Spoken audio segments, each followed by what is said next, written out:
नमस्कार। सोमवार व्रत कथा। किसी नगर में एक धनी व्यापारी रहता था। दूर दूर तक उसका व्यापार फैला हुआ था।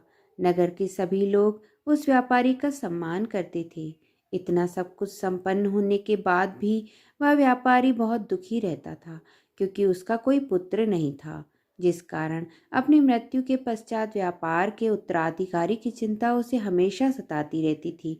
पुत्र प्राप्ति की इच्छा से व्यापारी प्रत्येक सोमवार भगवान शिव की व्रत पूजा किया करता था और शाम के समय शिव मंदिर में जाकर शिव जी के सामने घी का दीपक जलाया करता था।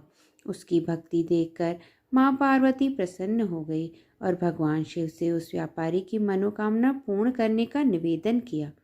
भगवान शिव बोले, इस संसार में सबको उनके कर्म के अनुसार फल की प्राप्ति होती है। जो प्राणी जैसा कर्म करते हैं उन्हें वैसा ही फल प्राप्त होता है। शिव जी द्वारा समझाने के बावजूद माँ पार्वती नहीं मानी और उस व्यापारी की मनोकामना पूर्ति हेतु वे शिव जी से बार बार अनुरोध करती रही।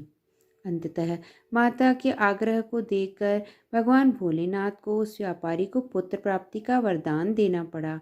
वरदान देने के पश्चात भोलेनाथ माँ पार्वती से बोले, आपके आग्रह पर मैंने पुत्र प्राप्ति का वरदान तो दे दिया, परंतु इसका यह पुत्र 16 वर्ष से अधिक समय तक जीवित नहीं रहेगा।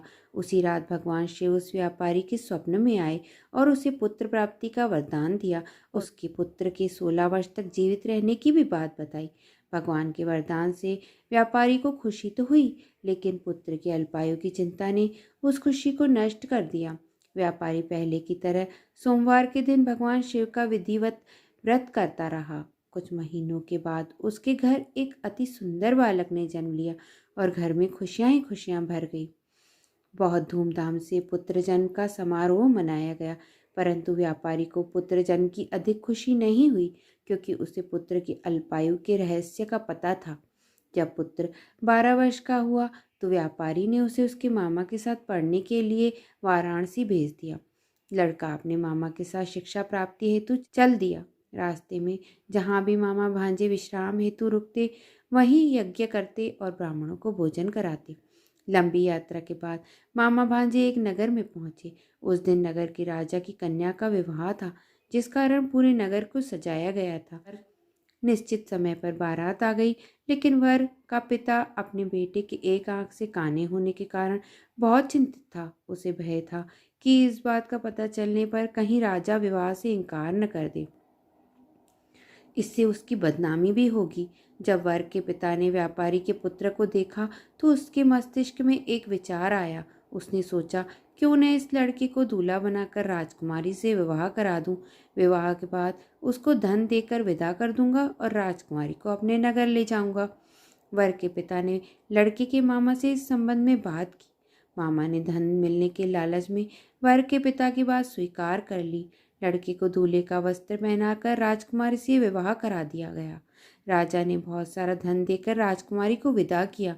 शादी के बाद लड़का जब राजकुमारी के साथ लौट रहा था तो वह सच नहीं छिपा सका और उसने राजकुमारी के ओढ़नी पर लिख दिया, राजकुमारी, तुम्हारा विवाह मेरे साथ हुआ था।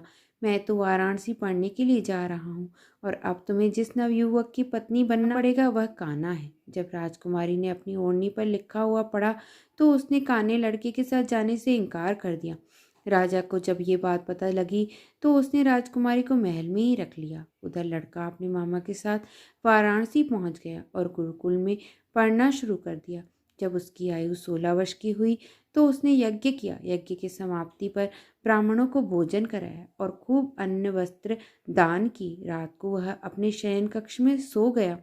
शिव के वरदान के अनुसार शयनावस्था में ही उसके प्राण पखेरु उड़ गए।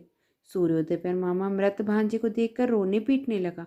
आसपास के लोग भी एकत्र होकर दुख प्रकट करने लगे। लड़की के मामा के रोने के विलाप करने के स्वर समीप से गुजरते हुए भगवान शिव और माता पार्वती ने भी सुने।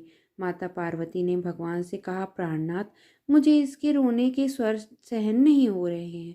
आप इस व्यक्ति के कष्ट को दूर करें। भगवान शिव ने माता पार्वती के साथ अदृश्य रूप से समीप जाकर देखा तो भोलेनाथ माता पार्वती से बोले, यह तो उसी व्यापारी का पुत्र है जिसे मैंने 16 वर्ष की आयु का वरदान दिया था। इसकी आयु पूरी हो गई है। माँ पार्वती ने फिर भगवान शिव से निवेदन कर उस बालक को जीवन देने का आग्रह किया। माता पार्वती के आग्रह पर भगवान शिव ने उस लड़के को जीवित होने का वरदान दिया और कुछ ही पल में वह जीवित होकर उठ बैठा।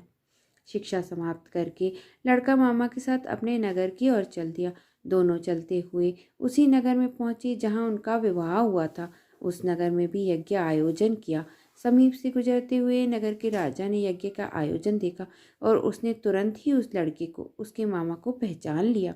यज्ञ के समाप्त होने पर राजा मामा और लड़के को महल में ले गया और कुछ दिन उन्हें महल में रखकर बहुत सा धन वस्त्र आदि देकर राजकुमारी के साथ विदा कर दिया। इधर भूखे प्यासे रहकर व्यापारी और उसकी पत्नी बेटे की प्रतीक्षा कर रहे थे। उन्होंने प्रतिज्ञा कर रखी थी कि यदि उन्हें अपने बेटे की मृत्यु का समाचार मिला तो दोनों अपने प्राण त्याग देंगे। परंतु जैसे ही उनके बेटे के जीवित वापस लौटने का समाचार सुना तो वह बहुत प्रसन्न हुआ। वह अपनी पत्नी और मित्रों के साथ नगर के द्वार पर पहुंचा।